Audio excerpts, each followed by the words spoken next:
Informasi pertama pemirsa, Badan Penyelenggara Haji dan Direktorat Jenderal Penyelenggaraan Haji dan Umroh Kementerian Agama RI gelar rapat kerja nasional konsolidasi penyelenggaraan ibadah haji 2025 dengan tema mengokohkan sinergi menyempurnakan layanan haji. Rakernas ini bertujuan untuk memperkuat sinergi dan koordinasi antar pemangku kepentingan untuk persiapan penyelenggaraan ibadah haji 1446 Hijriah. Pada kesempatan kali ini bertempat di Asrama Haji Embarkasi, Bekasi, Jawa Barat, Badan Penyelenggara Haji Republik Indonesia bersama Kementerian Agama RI melalui Direktorat Jenderal Penyelenggaraan Haji dan Umroh gelar rapat kerja nasional atau Rakernas konsolidasi penyelenggaraan ibadah haji tahun 2025.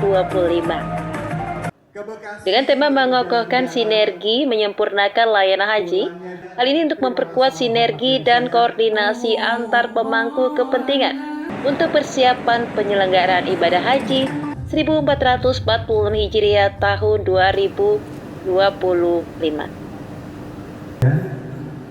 Hadir dalam pembukaan Rakernas yakni Menteri Agama Nasaruddin Umar, Kepala Badan Penyelenggara Haji Muhammad Irfan Yusuf, Wakil Kepala BP Haji Dhanil Anzar Simanjuntak, Dirjen Penyelenggaraan Haji dan Umroh Hilman Latif, Kepala BPKH, Konsul Jenderal RI, serta jajaran pimpinan dan pejabat dari Ditjen PHU dan lembaga terkait lainnya.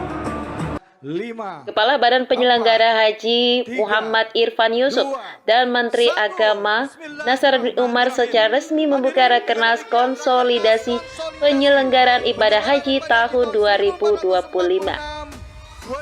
Forum strategis ini menjadi momentum penting dalam menegaskan komitmen BP Haji untuk menghadirkan layanan haji yang adaptif dan efisien.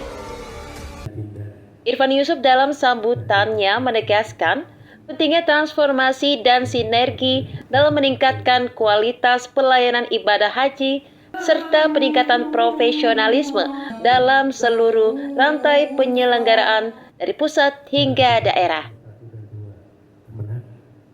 Rapat kerja nasional konsolidasi penyelenggaraan ibadah haji, sebuah ikhtiar bersama untuk menyiapkan pelayanan terbaik bagi para tamu-tamu Allah. Ini adalah tugas mulia karena kita bukan hanya sedang menata teknis operasional, tetapi kita sedang merajut niat dan kita untuk menjadi pelayan yang amanah. Dan pemerintah Arab Saudi terus bergerak cepat melakukan transformasi dan umroh secara besar-besaran sebagai bagian dari visi Saudi Vision.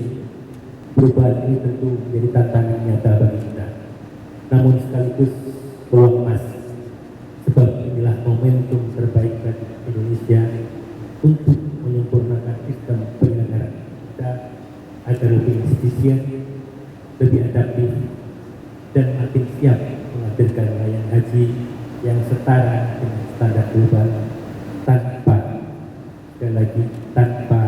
kehilangan ruh pelayanan yang berorientasi pada nilai dan pengabdian. Disinilah saya ingin menekankan peran strategis para kepala kanwil, kepala bidang dan kepala seksi haji daerah. Saudara sekalian adalah garda terdepan ujung tombak pelayanan yang paling dekat dengan jamaah.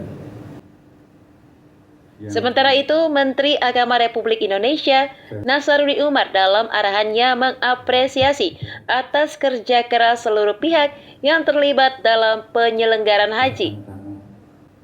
Nasaruddin menggarisbawahi pentingnya pembimbingan jamaah haji Indonesia secara intensif agar tidak menjadi beban bagi pemerintah Arab Saudi. Insya Allah.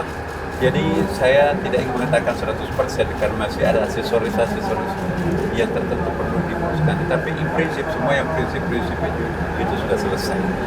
Hotel di Makkah, hotel di Madinah, kemudian juga termasuk catering, termasuk kendaraan bus-bus dan termasuk juga pesawat itu semuanya sudah selesai. Bahkan juga sekarang ini sedang proses pemvisaan.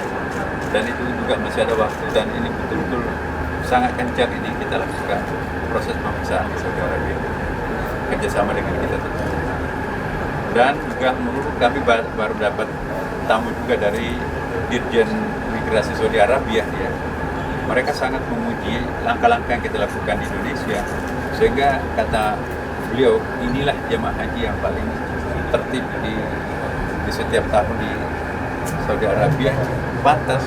Kenapa Indonesia? Karena memang persiapannya, keterlibatan negara sangat-sangat kuat untuk memberikan pelayanan terhadap calon jemaah haji. Mungkin di tempat lain tidak seperti kita ya. Di samping itu juga partisipasi masyarakat, ya partisipasi NGO, partisipasi teman-teman juga wartawan media itu memberikan masukan-masukan yang sangat positif. Inilah yang menjadi faktor mengapa jemaah haji Indonesia itu setiap tahun mendapatkan penghargaan sebagai jemaah haji yang paling sedikit tingkat pelanggarannya dan dianggap sebagai jemaah yang paling tertib. Pada kita 1/5 jemaah haji dunia itu adalah Indonesia, tapi tingkat pelanggarannya yang paling minimum adalah Indonesia. Dari Rekornas ini diharapkan dapat mengokohkan sinergi antar pihak, yakni Kemenak dan BP Haji. Rakornas ini juga sangat penting untuk membantu meningkatkan kualitas pelayanan ibadah haji, khususnya terkait pengadaan barang dan jasa, kuota haji, serta kelembagaan penyelenggaraan haji. Hal ini untuk mengokohkan sinergi dan menyempurnakan layanan haji 2025. Yunus Priyonggo memberitakan dari Bekasi.